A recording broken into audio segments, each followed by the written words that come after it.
Our division is about transformation and how the government rises to the challenge of decolonizing itself. So my role as the ADM of Reconciliation is to help facilitate that process and facilitate those relationships. This is about the human rights of Indigenous people. The colonial experiment isn't done, and it's time to interrupt that and choose something more constructive that respects our rights, our laws, our legal traditions, and makes that a vital part of our fabric.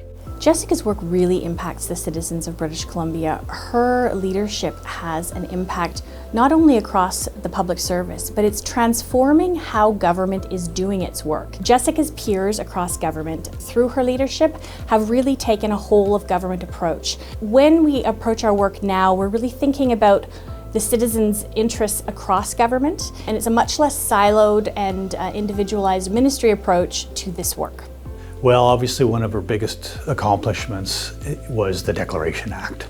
It was one of the proudest moments of my entire career of 30 years in the BC Public Service. BC is the first province to put in place a declaration on the rights of Indigenous peoples. This bill is critically important because Indigenous rights are human rights. You know, it's really set the stage for how reconciliation will move forward in British Columbia. And we couldn't have done it without her leadership, her perseverance, her courage. My name is Cecit Yokes, and it means woman who creates change. One of my reflections on my first year working with the public service was that it's not that we don't belong in these spaces, it's that we don't belong here alone.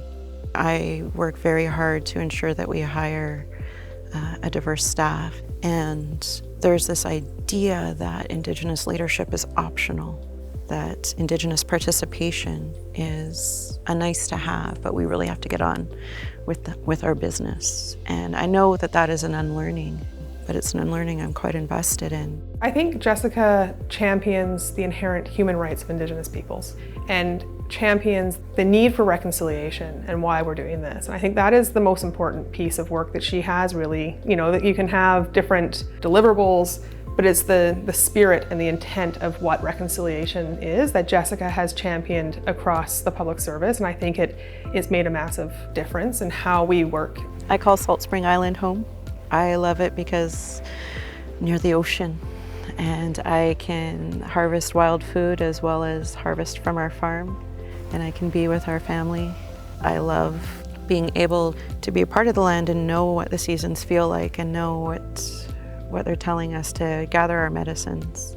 I'm really love learning more about the territory here and feel really honored that the Sayout Nation, whose territory that we're on, have been so kind and generous that we've been able to call this place home.